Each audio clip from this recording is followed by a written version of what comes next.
What's going on, guys? Episode 5 of Road to All American. About to shoot the invite over to Gary.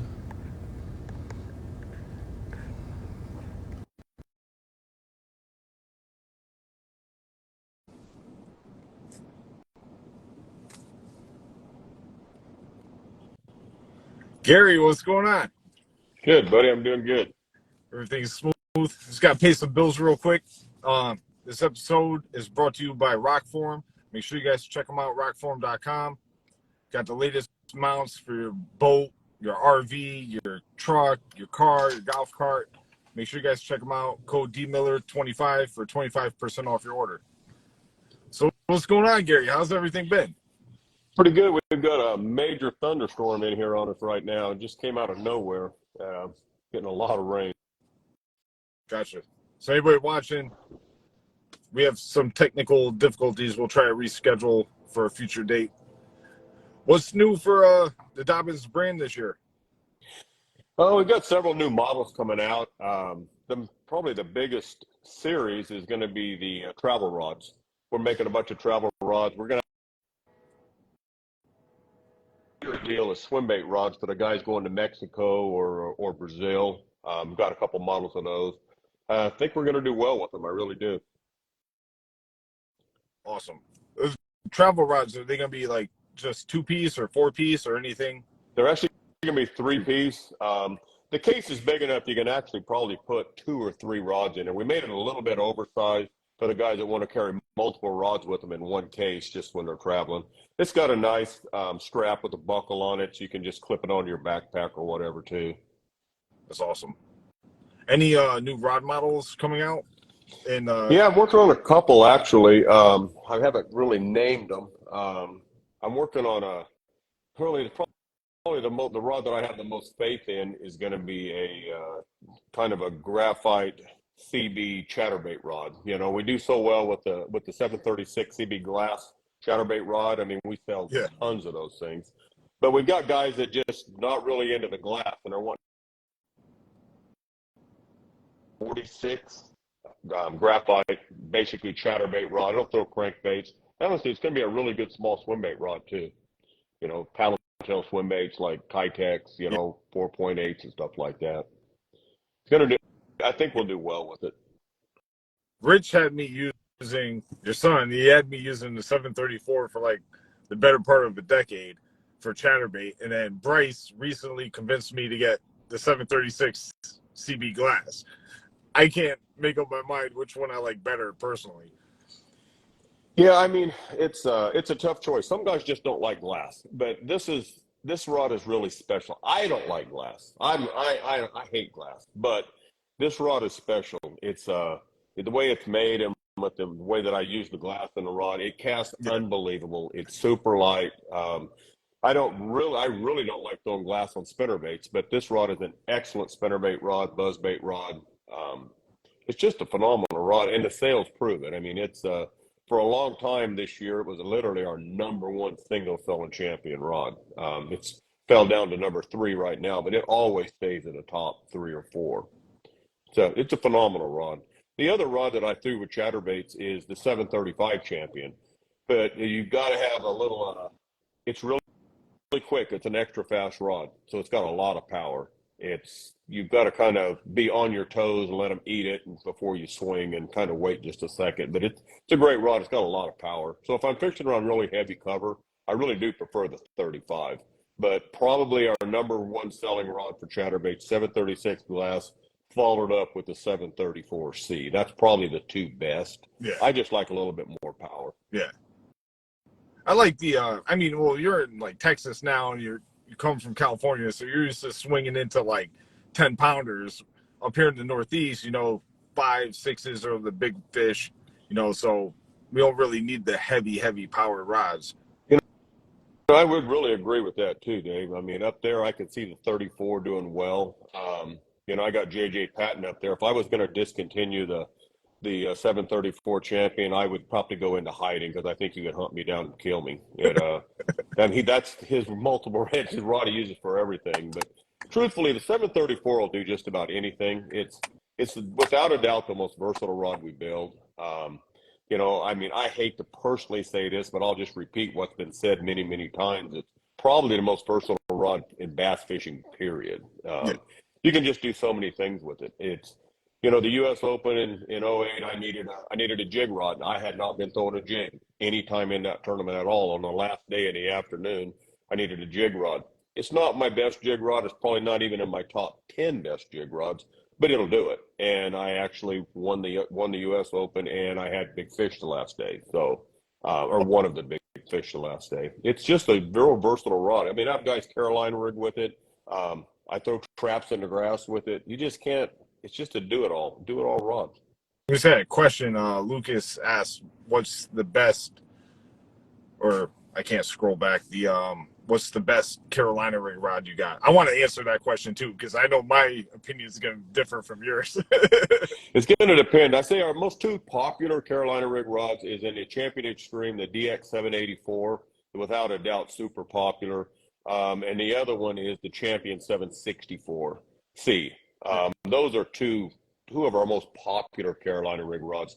And then when you get into Texas, we have the 804 Carolina rig rod. That's what it's called. And the reason it's 8 foot is down here in Texas, these guys throw 6 and 7 foot leaders, where most of the country, I believe, throw, 3 foot, 30 inches to 4 foot.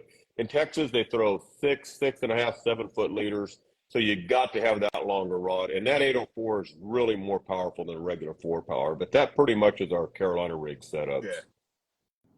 Me personally, I love the DX 744. And like you said, I'm up here in the Northeast most of the time, unless it's some oddball situation, I'm usually 3 foot leader, like from the butt to the second guide about.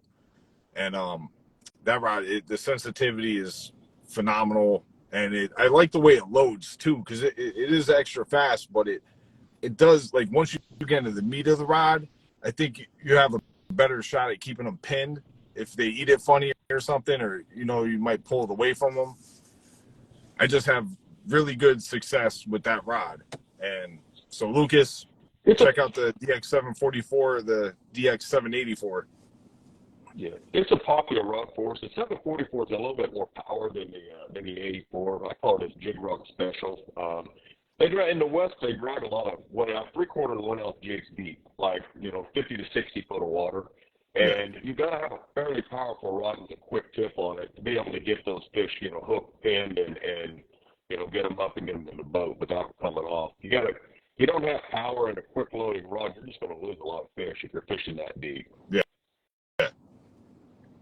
Yeah, that's definitely a situation when you're that deep. I try to stay like sub 30 if I can. I like now your favorite rod for a long time was the DC 766, I believe. Or is it 736? The 736. The 766 is the flipping stick I use, and I use a 766 flip champion for literally 100% of my flipping. I mean, it's a great punch rod. It'll do everything. I can pitch 1/4 ounce with it. I can pitch 2 ounce with it. It's that's my favorite flipping stick. But my all-around favorite rod that I build, without a doubt, is the 736 champion, and it's because I really like a super powerful rod. I don't really get into these wild hook sets like a lot of the guys do. I like a good firm sweep. I think you get better hook penetration and you don't rip holes. You just don't lose fish. So I like a really powerful rod. And that 736, I don't know that I could duplicate that rod and build it that big again. It's so well balanced. It feels so light in your hand, but yet it has magnum power. It's primarily a frog rod and a pitching stick, primarily. But like I get down here in Texas where they got trees, like millions of them. It's a great rod. I mean, I'll throw half-ounce jigs and stuff on it. It's got a lot of sensitivity. But it's an extra fast, really balanced, really sensitive rod. It's my favorite rod. And it has been since I built it. Yeah. So with that being your favorite rod, but you've had a lot of new rods come out since that rod was created. With the Ecstasy line, you know, in the Caden. I have a couple personal favorites in the Caden series myself. But has there been another rod that you've created since that was kind of like, I love the 736, but I think this might be the one? You know, if it is, it would be the X5755. Again, it's a real powerful rod. It's more than a 5-power. It's that's like an absolutely awesome jig rod for me, and I pitch a lot of baits. Down here in Texas, I just do a lot of pitching, short cast and pitching. So I love the 755 Ecstasy too, but I would still say my all-time favorite is the 736. And we build a lot of models, you know, and most of them, honestly, they come from angler requests or dealer requests. And I see a rod, you know, recommended over and over and over, I'm going to look really hard at it. And a great example of that would be like the Caden 610 CB, 610-4 CB. It's a 6'10" jerkbait rod. And I fought that for years. I mean, to me, the difference between 6'10" and 7 foot is nothing to me. So I really fought that for a lot of years. I used a 704 CB champion for like all the Vision 110, Stacy 90s, and all that kind of stuff. Yeah. But I had so many requests for a 6'10", and I just didn't personally see the need, but I built it anyway. And I'll be honest, it's a top seller for us. There's been a lot of promotion put behind 6'10" rods for jerkbaits. Again, I don't really understand it, but if I get enough requests, I'll build it, and it works great. It's a phenomenal rod. I just don't know that 2 inches makes that much difference on a crankbait rod, but to the anglers, a lot of them it does, and we sell a ton of 6'10-4 CB Caden rods. Yes, and speaking of 6'10", one of my favorites from recent years, the 6'10" 4-power, the DC jig rod. That rod, Dog skipper. I love that rod. Yeah, it's another rod. Again, I fought that 6'10" deal there, but for dog skipping, it really turned out well. But the thing about it is how versatile that rod is. I mean, I have a ton of guys that just straight up use it for straight up jig rod. They just love it. That's a really popular rod for us.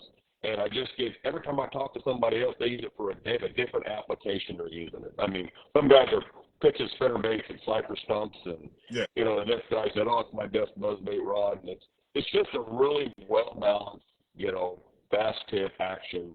It's a great rod. I just don't really, again, I don't necessarily see that 6'10", except for skipping docks. I can see that. But we sell a lot of them. And I mean, it's not a rod I personally use, but we sell a ton of them. And I mean, a lot of guys, they carry 2, 3, or 4 of them. And as far as my own personal rods, I mean, I have a couple of ecstasies that I cannot do without. The 753 spinning rod it just suits all of my spinning needs right there. Now, I did just come out with an ecstasy 754 spinning, and it's mainly for your area in the world with the bigger smallies and stuff. Yeah. And that rod's doing well there. But the other rod is the 755 Extreme. I mean, ecstasy. I love that rod. I mean, it's unbelievable power, super light. You know, it's our highest model. And everything else I put, truthfully, I put Champion Series.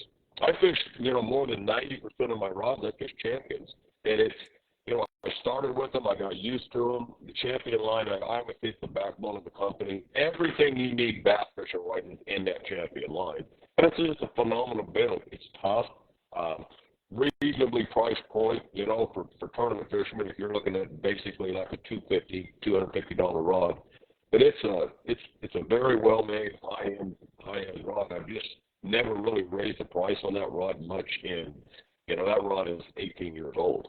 And it's just, that series is just phenomenal. I fish 90% Champions. My son Richard fishes 90% Champions. And when I say that, you know, obviously we can walk out and grab all ecstasies if I wanted them, or all the Champions Extremes, you know. I mean, but we don't. I mean, that build suits us. It suits the way that we fish. That's for like the 734 Champions, 735, 736 Champions. You know, in the spinning, you know, the 702, 703 spinning, super popular. The 732, 733 spinning, again, super popular. Those were old extreme blank, but when I needed to make 7'3" spinning rod, rather than, you know, have to design a whole new blank, when I had an extreme blank that I was no longer using setting there, I just shifted it right into the Champion line. My margin's not good, but the rod's phenomenal. And then there's stories behind a lot of that, things like that I just moved. The 792 Champion is also an OZX blank. And I just tell people that's an old extreme blank, but I didn't see, going to all the trouble to remaking a blank when I have that one sitting there that I'm no longer using. So I just slid it right into Champion line. Champion Series is just phenomenal. The backbone of the company, always will be. Yeah. We had a question. Scott asked, what do you recommend for a mag draft? For what? The mag drafts. I'm assuming he's talking about like the 6-inch mega bass baits, the pre-rigged ones. Probably one of our 795s. I can't remember what that bait weighs ounce-wise. But I mean, as I recall, I thought it was like a 2.5 or 3 ounce bait, but I don't really remember. But I go by the weight of the bait. I don't really care about the length. It's just the weight of the bait. And probably a 795, either a Fury or Champion, either one would throw that bait well. We did make what we call an SBMT, which stands for Swim Bait Mag Topwater. Nothing crazy, but it's got a shorter handle. It's got a 10-inch handle, so it makes it a little easier when you're using those walking baits and glide baits and stuff like that. It's still a 795 blank. It just has a shorter handle, a 10-inch handle, rather than a 13-inch handle on the swim baits, swim bait models. Super popular. We make a 796 as well for the guys throwing the bigger baits, and with a shorter handle. You can't balance those rods out quite as well because of that short handle. But again, with swim baits, you're fishing rod tip down, so the balance, isn't really crucial there. It's not like a jig rod you got in your hand. You're going to be fishing up. That rod's got to be balanced. Yeah. I know some guys throw the mag draft on the smaller one. I don't know if it's a 5-inch. It's the one that's pre-rigged with the treble. A lot of guys actually use the DC 735 for that bait. And I can see that. And also the 794 is the cool thing about the swim bait rod. It has the right action, and a lot of times it's casting. It's all of the load and the release. So I mean, the swim bait rods are really an oversized crankbait rod if you really want to look at it right. So I like the rod. I want it to load back into the upper midsection of that rod more. And a 735 Champion is extra fast, and it's going to load really quick. With treble hook baits, you're gonna just pull the hooks out of some fish. It just hasn't got that forgiving effect as well. But again, with most good swim bait fishermen, when they hook a swim bait fish, they pretty much horse it to the boat. If you let a swim bait fish, flop around with a big bait in his mouth and stuff, I mean, they just sling it out a lot. And you can watch the videos of a really good swim bait fisherman, and you wonder how in the heck do those guys reel those 10 and 12 and 15-pound bass straight to the boat. And they're using big lines, stout rods. There's no finesse to it because they know if they let that fish run around out there with that big bait in his mouth, flipping his head around it, he's going to shake it loose. So most of the time, we horse them in pretty hard on swim baits. Yeah. I think that's a good assessment. I think it's not as big of a deal with the single hook, like the Huddlestons and stuff like that. We're horsing them, but the treble baits definitely you want the rod to have the flex. It's got to load. It has to load. We had another question. I believe it was Eric. He asked, is Dobyns going to be at ICAST this year? Gary Dobyns will be at ICAST this year. I am not bringing a rod. I'm not bringing a booth in there. I use that show really to go around and check out, new stuff myself. I'm talking basically rod components and stuff. And honestly, I use that show to just meet everybody, all my friends in the industry and stuff. I don't put a booth in that show. It was never a good dealer show for me. So for me personally, I just don't think it's worth putting a booth in that show. But for me personally, yes, I go there to, I check out all the new stuff that Fuji's got, all the new stuff that Sea Guy's got, some of the new handles, and get some different rod building ideas and different components. That's awesome. Is there anything do you go check out like new baits and stuff, see what's new? Like, are you into doing that as well? I do. I mean, I'm probably the worst guy as far as I'm a tackle junkie. horrible, horrible, yeah, horrible, Are we all? horrible. So yeah, I'm always looking at new baits, and yeah, I can't help myself. And I just don't buy one or two of anything. If it catches my eye, I buy a bunch of them. And truthfully, I think honestly, on that topic, completely off raw topic, but I tell companies all the time when they're building baits, I mean, almost anything will catch a fish. I mean, that's just the truth.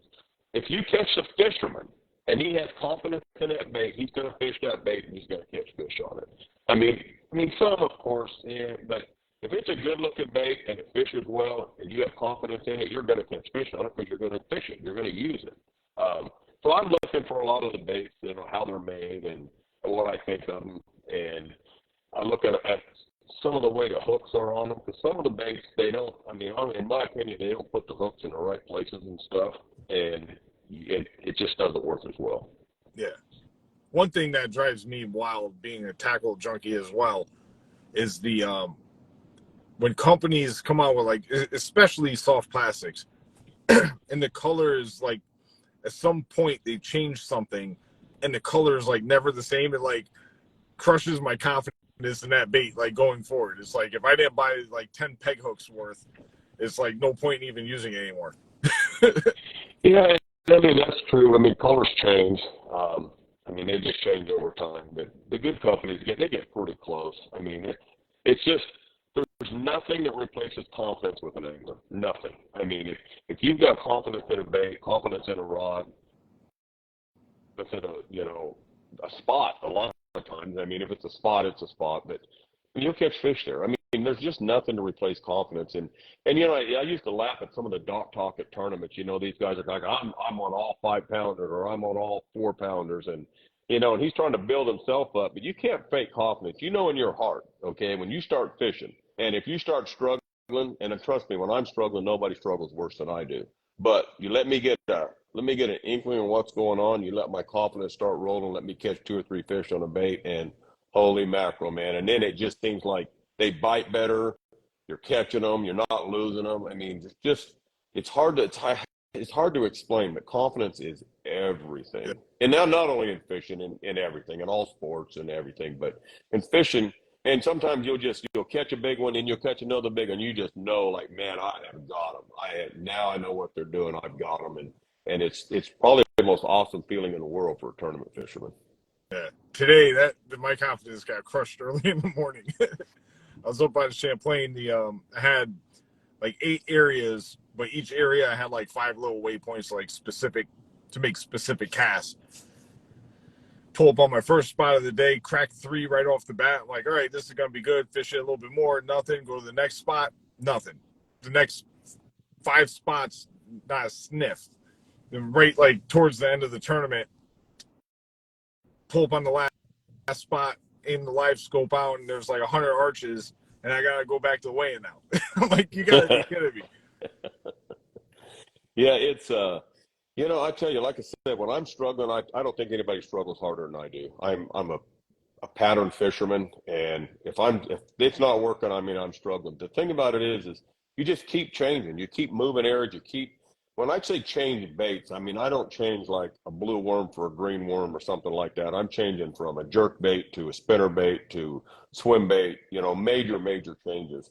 But, at any point in the day, I mean, I can't tell you how many tournaments that I actually got to win in the last hour. Yeah. It's just like, and all of a sudden you're just dragging all day long, and you suck. It's just fishing ain't going good.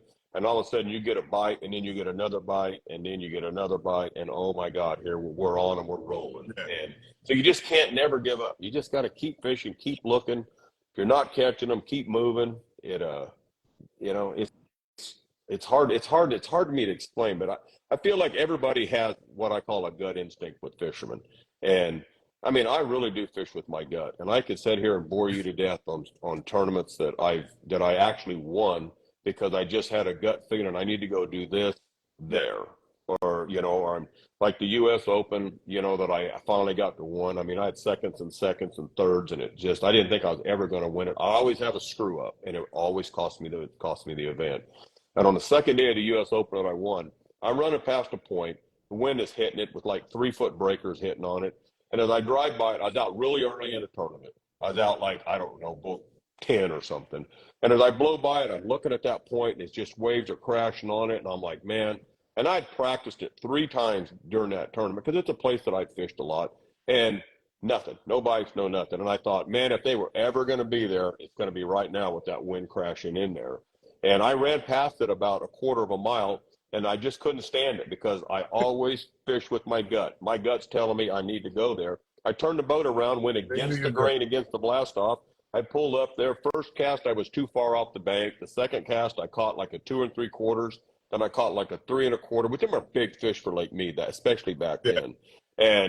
And then I blew on top of the bank and kind of messed it up. So I picked a jig up. I threw it out in about 20 foot of water, and I caught another like 2 1/4. So I had 3 fish in the boat, literally, and the blast off's going on. I have 3 fish in the boat that I know that I'm taking to the scales that day. And there was another point just across the cove on the other side that was very similar. I ran over there, first cast, I caught another one.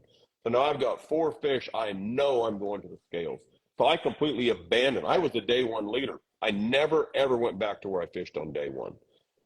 That stop just changed everything. And I call it fishing with your gut. And I think everybody has that, but they're afraid to react. And it don't always work, but when it does, you will always remember that decision you made, fishing with your gut instinct. I've just won so many tournaments doing that. Just something just clicks like, I need to go do this there. There's a reason.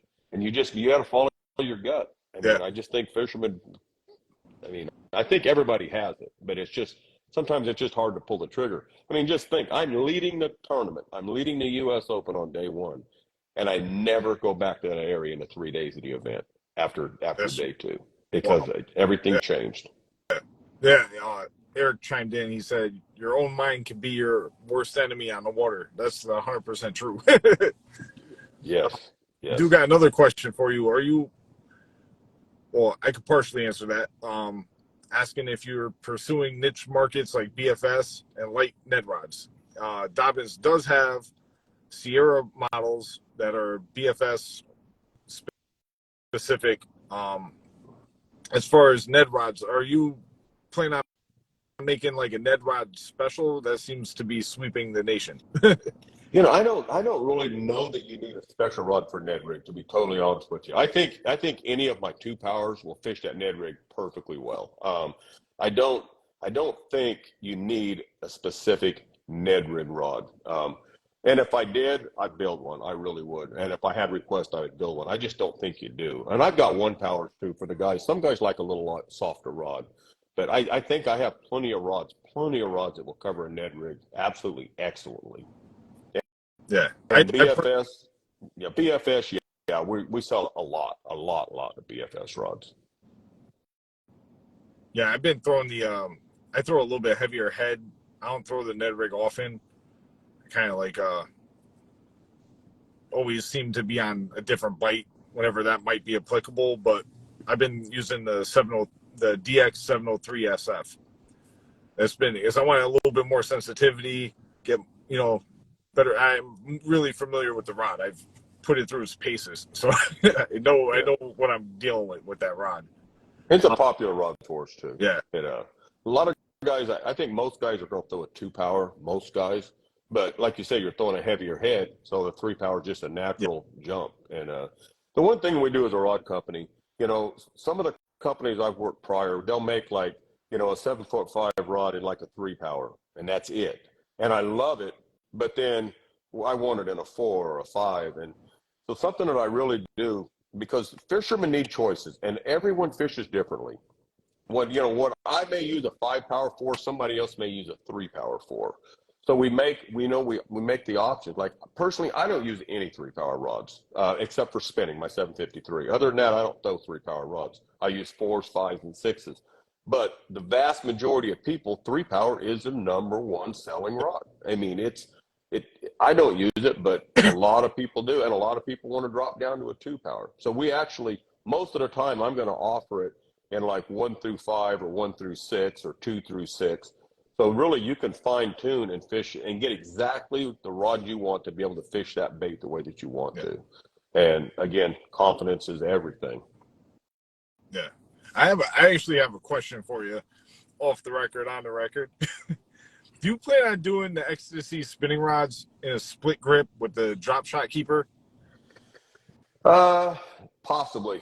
Talking about it, I might. I don't want to do like 5 or 6 of them, but I could definitely see doing 2 or 3 of them. And you know, your little pet peeve, I'm actually looking into that. I just cannot find a rear locking reel seat, honestly, that I like. But I mean, I am looking into it. I mean, we are going to jump into the crappie market. You know, I have some really good crappie guys on staff. I mean, some of the best crappie guys in the country. Yeah. You know, 2 of them being Josh Jones and Eric Cagle. Yeah. I mean, those guys are just, I mean, they're crappie. I mean, they're masters. They're on a different level. And Eric he's adamant about that rear locking reel seat. Drives me absolutely nuts. And I mean, I've got everything made except for I can't find a rear locking reel seat that I really, really like. And so truthfully, that's one of the reasons I'm going to ICAST is I'm probably going to make one. Yeah. It's so funny you brought that up because for everybody watching, I bust Gary's chops on a regular basis about the reel seat because I just like it. I prefer it the other way. It doesn't take anything away from the rods. The rods are fantastic. It's just my little niche, you know, my thing. You know, everybody has their personal favorite. Yeah. I can't help it if you're screwed up, dude. I just can't help that, you know. So. Oh my God. No, I mean, truthfully, I like, you know, I don't like foregrips on rods. You notice my rods don't have foregrips except for the swim bait rods. Yeah. You know, I don't like foregrips. There's no need for a foregrip. It's not like we're tuna fishing. We got to have something to grab a hold of in the front. And if you palm the reel, you know, your fingers on the blank. Yeah. You know, and so I custom cut all my reel seats. Yeah. And it's just something I've always done. And a rear locking reel seat now, I want it short in the front. You know, I still want to be able to get that finger up there on that blank. And I'm just really struggling with the design. I'm sure there's probably one out there, but I'll be darned if I found it. And so I'm thinking about building one. I can have reel seats built pretty easily. It's something I'm starting to look at doing because I can't find what I really want to make you. And Eric Cagle is adamant about it as well. You 2 guys are a pain in my hind end. We love you, Gary. No, I hate foregrips on reel seats, but the way I would hold it is like the reel's behind my hand, so my finger's still in the blank, and this is where the cork is. So it's still get the finger on the blank. But like bait casters, anybody that's watching that doesn't own a Dobyns rod, or you're new to fishing, you got a lot of young guys that are probably joining the some, I'm not gonna say names or anything, but certain rods where you're like palming a reel on a bait caster, there'll be threads above the locking nut.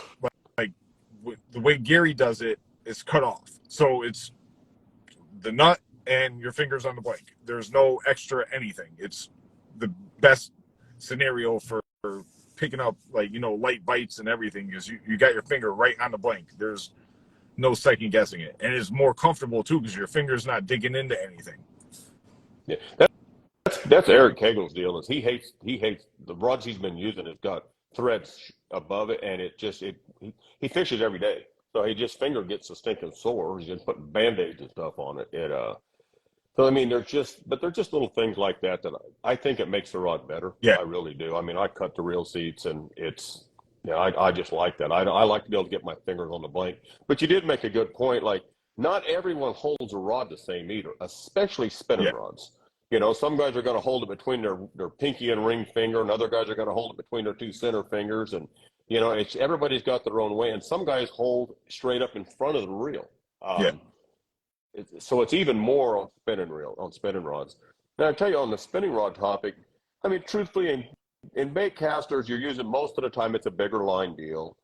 Even though, I mean, some guys are throwing the BFS now, so that's kind of off topic. But I feel like in casting rods, you have a little variance. I mean, I could make that rod within like 5 to 8%, you know, of what I consider would be perfect. But spinning rods, I don't feel that way because most of the time those are your finesse lines, your lighter line. You need everything out of it. And I just don't feel that there's a lot of room. I mean, I think that rod has to be dialed in like dead nuts on. Where it's casting rods, I think you got a little. Trust me, I want to dial every one of them in perfectly. Yeah. But and I can sit here and tell you the ones that I guarantee you I've got dialed in perfect, and I can tell you ones that I don't have dialed in perfect, even though a couple of them are really good sellers, but I just haven't got them to where I want them. And every time I tried to go ahead, and I mean, I'll name two of them right now: the 805 Flip Punch Champion. I don't feel that that rod is dialed in like it should be. But every time I try to improve it, I come right back to the original. I have not been able to improve that rod. But again, it's a top selling rod for us. And every time I trash talk it, or I trash talk the 765 CB glass is another rod that rod is not dialed in perfect like I wish I could get it. But when I try to remake it, again, I go back to the original because it is a really good rod. It's just not perfect. And every time I trash talk it, like I've got a couple of buddies that they swear that 765 CB glass is the best rod they've ever used in their life. And personally, I wouldn't carry it to the lake. But it fits. And then they'll say, well, you know, anybody else on the market got one that's better? I'm like, no, not that I know of, but I still would like to improve that rod. I just never been able to do it. And I've took shots at both of those rods numerous times, and I come back to the original. It's a very, very good rod. It's just not a perfect rod. Know what rod is perfect that I think you can't produce? You couldn't do anything to make it better. The DX 795 Flip. It's a very good rod for us. You can do. It's a flipping stick my son uses too. You could flip, 3/8 ounce, like a craw tube, but then you could also go throw on a 2 ounce and go punch. You could do anything with that rod. Yeah, I love it. I've caught so many fish on it, flipping them in the boat. yeah, and it comes back to what guys like. Like again, that's the rod that my son Richard fishes with. That's what he flips with. Me, I flip the 766 Champion. I use that for 100% of my flipping. That rod just fits me, and it's again, fishermen like options, and they like to dial into how they fish. The rod fits them, and like truthfully, I don't even carry a 795. I don't fish that rod at all. It's a great seller for us. Yeah. Like I said, my son's personal flipping stick, but it's not a rod I use. That's the reason we have so many stinking models of rods where guys can really find the rod that fits them and their style of fishing. I mean, the last time I looked, and it's been a while ago, we had 222 models of bass rods. Yeah. And, I'm always kicking in a few more. So I don't know what that number is right now, but it's close. But I've got another dozen or so that I will launch this year or the beginning of next year. And it's just off request. I mean, one of the requests that we got was an A-rig rod. So we made basically the 794.5. It's really a swim bait rod. Truthfully, that's what it is. It falls right between the 794 and the 795, except for it's got a cork handle instead of an EVA handle. And it's a 4.5 power swim bait rod, and we call it the A-Rig Special, and we sell the bejesus out of them. And it's because a lot of guys are throwing lighter A-rigs, and the 4 is perfect, but then the 4 won't handle a little bit heavier A-rigs. They need to jump to a 5. But then the 5 doesn't fish the lighter rigs as well. So these guys are wanting a 4.5, and they can actually throw light and heavy on both of them, and it works very, very well. So that's a late addition that we've done extremely well with, to the point that I know that I'm going to run out of them. It snuck up on me. We sold a lot more than I thought we were going to. So that rod, I will be out of stock shortly on that rod.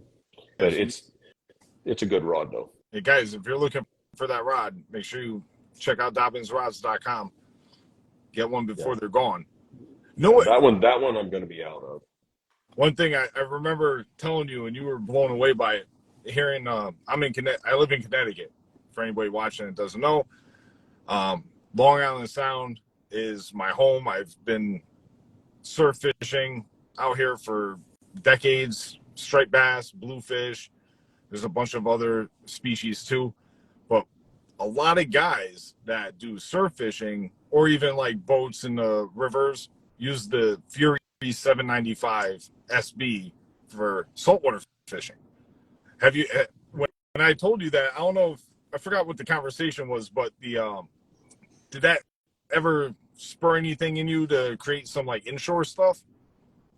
I'm actually working on some inshore stuff right now, truthfully, but I'm just kind of getting started on it. But I am working on some inshore stuff.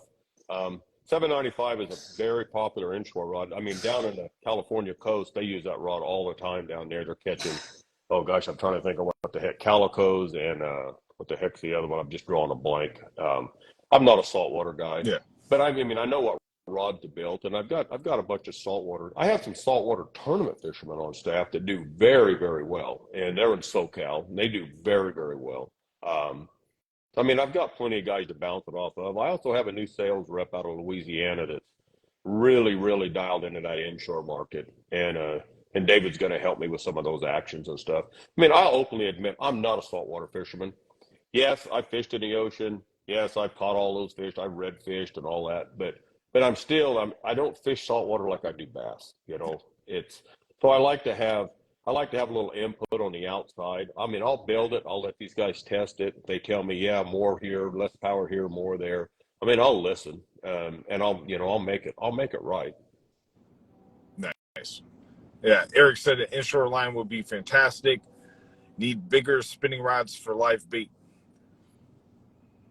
Huh. Yeah. Is he like using? And truthfully, a lot of the guys is like it seems to be, and I don't offend somebody with this, but it seems to be on the West Coast they use more casting, and on the East Coast they tend to use more spinning. Yeah. In the inshore, I mean I don't know why. So I'm really going to have to make both. It'll be different actions too. And one of the questions I get all the time is, were you using this thing or using this blank for this rod and this rod and this rod? And I don't. Every rod has its own blank. I can't take I'm trying to think, except, like the 795 swim bait rods and SBMTs, those are the same blank, obviously, just different handle lengths. But most of the time, I mean, outside of those, I'm sitting there drawing a blank. Outside of that, I can't even really think of rods that I use the same blanks on. I mean, every rod's got its own blank. You change the length, you need to change the load and the load, position on that rod. So I mean, every rod's got a different blank. Yeah. Is there any we're gonna get off of here in a minute? Is there anything in the works that you might want to let the cat out of the bag, or do you want to keep anything under wraps, or is there anything new for 2024 that's in the works that you want to speak on or mention? I'm into a pretty big project that I've been into for many years. Getting this thing perfected has not been easy. It actually, I'll actually say it's actually got stolen. One part of it's got stolen from me. Somebody somewhere got their hands on it, but sometime in the not too distant future, we're going to make an absolutely unbelievable tournament calling scale. Ooh. I haven't talked about it. I haven't done, but way, way into it. Patented very, very hard. And I promise you, I will chase people that come after this patent. I've got a lot of time and money in this thing, but there's just not a good one out there. I mean, there's just not a good tournament calling scale out there. This thing is going to be pretty dang unique. It's going to do just about anything. I don't want to get into everything, but it's going to be pretty stinking amazing. It's going to replace a lot of notebooks and guys taking notes and all this stuff, because it's all going to be in that scale. Yeah, it's going to be. It's just difficult. It's a difficult project. There's just too many different things, and then we get to a point when we want it to do this. We get so far and we want it to do that. I mean, I like to be able, like on the mapping. The mapping is very special. I want to be able to, I want to be able to use it for some of my hunting stuff too. How far is it to that deer blind from over here? Well, I'm going to be able to sit there and I'm going to be able to tell you. It's just a lot going into it. Got a ton of money invested into it. I've had some bad luck with it, with competitors, but there's what they stole was the first edition, and I'm on about the 10th edition. So it's gonna be completely different. I'm looking forward to that because this weekend I had 2 scales crap the bed on me. So yeah. And that's the thing. And truthfully, there's a lot of tournaments. I mean, I've lost a tournament by 1/100th. I actually won a tournament by 1/100th. And, and sometimes, and especially if you're going through a lot of fish, it needs to be fast and easy. And the scale needs to tell you whether that one goes or that one stays that one stays, or, and which one out of that live well goes. Everything's going to be color coordinated. I drop a fish on there and it says, this is your new white. So white buoy's going in, call yellow, yellow's going out automatically. I mean, it's going to do everything right there in front of me, and it's fast. It's pretty darn cool. It is not done. I will say it's not done, and I shouldn't probably even talk about it because it's just not done. But it's going to be done because I've got too much money and too much time invested in this thing. That's going to be awesome. Yeah, it's going to be different than anything out there.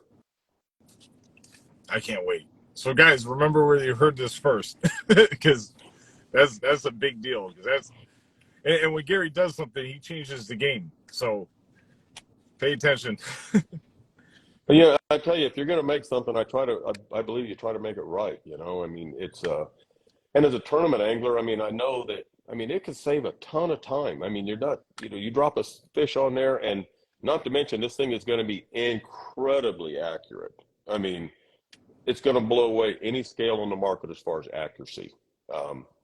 And I mean, we built machines to test this thing. We're weighing something like 2,000 times, boom, boom, boom. And I'm going to tell you, we pulled all the competitors in and checked them to see. That's the reason I say it's going to be more accurate. Yeah. And it's got some other pretty neat features that I won't get into yet because my patents, I haven't got them through yet, but they are pending. And I'm patenting the crap out of it because there's nothing like it out there. Yeah, well, Gary, I want to appreciate you coming on. It's been great. If you got any shout outs you want to do or anything? Oh gosh, I mean, boy, I just draw a blank there. I'm pretty good at running my jaws, but I just went absolutely blank there. I mean, I mean, companies that I think a lot of, Gamakatsu, I mean, I love Gami, the Vexus Boats boys. I mean, I love those guys to death. I'm running a Vexus. Yamamoto, gosh, I mean, everybody uses Yamamoto. I've just been with them for a long, long time. Even the new owners of the company now were already existing friends of mine. So it just some of the companies that do really, really well. I mean, I throw a lot of P line. There's other lines I throw too, but I throw a lot of P line. CXX P line it's strong. I mean, some of the owners of the company would cringe because I always say it has a lot of memory. CXX has a lot of memory. And so I say it's miserable shit to fish with at times, but you can't break it. And you ain't going to break it. I mean, and as bass fishing, that's our biggest fear, busting one off, just some of the companies that I work with, and I'm going like Lucas Oil. I mean, that's a great company as well. And I start naming names and I'm going to get myself in trouble here. But and all those companies are really good. And truthfully, like I think I have the best job in the world. I get to talk to bass fishermen every day, and I always say fishermen love to fish and shoot the bull, and I'm not sure which one they like more. And that is really, really true. And that's what makes it easy to promote in our sport. Fishermen, we've got to shoot crap heads at a tournament. I mean, in the trails and stuff. No matter any wake of life, you're going to have a few dirt bags. But for the most part, 99.9% of our guys are awesome. Yeah. Many of them are very, very helpful. They compete, they love it, and a lot of them, you're not going to make a ton of money tournament fishing unless you're at the top level, and even a lot of those guys are not making very much money. But we love it, and we do it for the love of the sport. And you can go fun fishing and catch a 5-pounder, and it's like, that's a nice fish, or an 8-pounder, that's a nice fish. But you get that fish on in a tournament, whole different deal, man. Yeah, I mean, it just gets going. You just like, gosh, got to get him in the boat. Don't come off. Oh my God, that's a giant. Oh Jesus. And you can catch that fish in fun fishing, and it's a great fish, but in a tournament, it's a whole different level. And it's just something that brings up, every tournament fisherman is going to know exactly what I'm talking about. Yep. For sure. Well, thanks again, Gary. I really appreciate it. Shout out to Bryce and the whole team at Dobyns Rods. Talk to you guys soon. But yeah, Gary, thanks again for coming on. I'll touch base with you some point this week. Hey, thanks for having me, buddy. You guys have a great day. Travel safe. Catch your fish. Thanks, buddy. Have a good one. Bye-bye.